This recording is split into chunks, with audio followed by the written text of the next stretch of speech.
It happened on a Thursday. I was standing in line at a smoothie bar, scrolling through my phone, when I got a notification. Your account is overdrawn. I stared at the screen, then at the $7 smoothie in my hand. I wasn't broke. I had a decent job. But somehow, I was always just scraping by. I wasn't spending on luxury vacations or designer bags. Just life. Takeout here, a few subscriptions there, and before I knew it, my paycheck was gone. That same week, I caught up with my old college friend, Julia. She lived in the same city, made less money than I did, and yet she was saving 30% of her income. No extreme budgeting, no skipping coffee. She still enjoyed life. So I asked her, "What's your secret?" Her answer surprised me. It wasn't about cutting back. It was about switching up her daily habits. Little things, small routines, things anyone could do. That's when I discovered her method. 8 frugal routines to save money without sacrifice. They're not what you think. No boring tips, just smart, fresh habits that changed how I lived and saved. Let me show you what she taught me. 1. The reverse treat ritual. The first habit Julia shared sounded strange at first. She called it her reverse treat ritual. Whenever she wanted to buy something small, like a cute pair of earrings, she would wait 24 hours. But she didn't just wait. She would also transfer the exact same amount of money into a separate joy fund. So,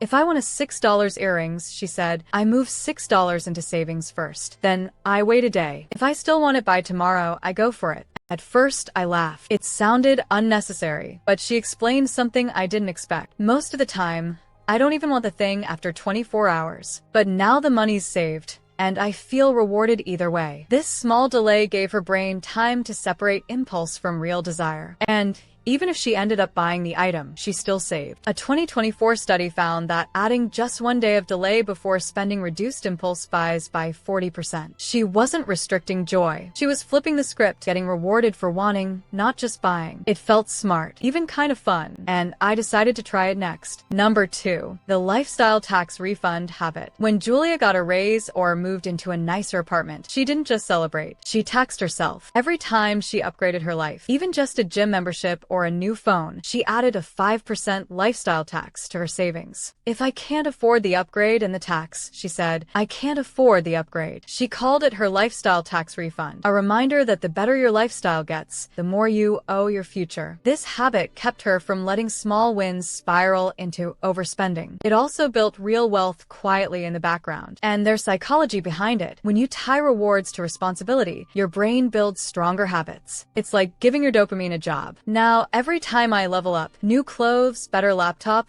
nicer hotel, I ask myself, can I afford to match this with savings? If the answer's no, I wait, because upgrades feel better when your bank account levels up too. Number 3, the no access wallet rule. Julia once showed me a plastic container in her freezer. Inside it, a prepaid debit card, frozen in a block of ice. I call it my no access wallet, she laughed. If I want to use it, I have to wait 3 hours for it to thaw. At first, I thought it was just a quirky joke, but she was serious. That card held her fun money budget for impulse buys. If she really wanted something, she had to earn it with time and patience. It wasn't about saying no. It was about slowing down the yes. Online, she had a similar rule. Her Treat Money bank app was deleted from her phone Monday through Thursday. She only re-downloaded it on weekends when she was allowed to spend. This simple trick gave her built-in friction. And friction, according to behavior research, is one of the best ways to stop emotional spending. The genius of it? It wasn't strict. It was just inconvenient. And that tiny inconvenience saved her thousands. Number 4, the calendar lock rule. One trick that really changed how Julia spent money? She called it her calendar lock rule. At the start of each month, she'd block out time on her calendar for free or cheap events, like art shows, book clubs, outdoor yoga, or community markets. By locking these plans in early, she avoided last-minute spending on dinners,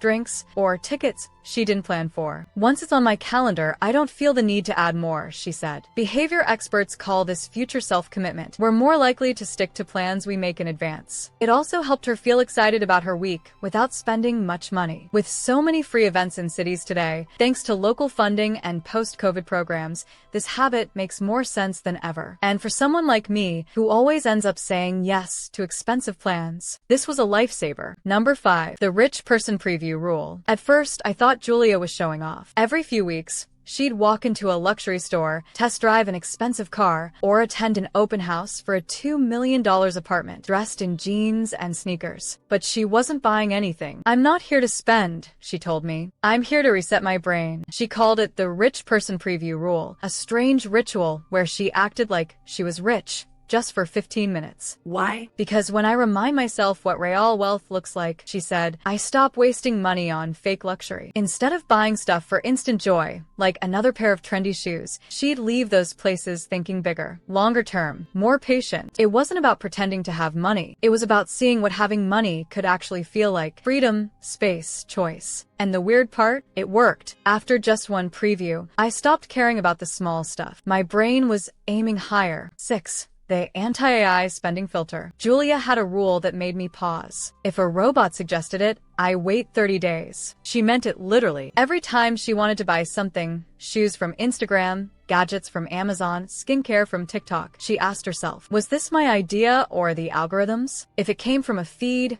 ad, or shopping homepage, it went on a 30-day waitlist. If it was something she had already been planning, fine. But AI-suggested stuff had to earn its place. "It's not about avoiding spending," she said. "It's about spending like a human, not a target." In 2025, this hit differently. Most of what we want isn't from friends or personal need. It's from AI-curated suggestions built to get us hooked in milliseconds. Her trick? A weekly algorithm audit. She'd list everything she almost bought and note where the idea came from. It shocked her how much of her spending was driven by feeds, not feelings. Now, I use it too, and I spend less, not because I'm trying to be cheap, but because I finally know who's talking to my wallet. 7. The Future You Challenge. This one was wild. Every quarter, Julia would do something she called the Future You Challenge. She'd imagine herself 1 year from now, same city, same life, but with $5,000 more in savings. Then, for 7 days, she would ask herself, every time she touched money, what would future me want me to do right now? Not in a deep, journal-why way, just a quick pause. A flash question. Lunch decision? Future me would pack leftovers. Late night Amazon scroll? Future me would log off and sleep. Last minute invite to something expensive? Future me would offer an alternative. It sounds dramatic, but something about stepping outside the moment helped her act with clarity. Even when she didn't follow through, the question built awareness. It created mental distance between impulse and identity. And science agrees. Studies show that when people visualize their future selves, they're more likely to make smarter financial decisions. After my first challenge week, I saved over $200 without tracking a single thing. It wasn't about being strict. It was about remembering who I want to become. 8.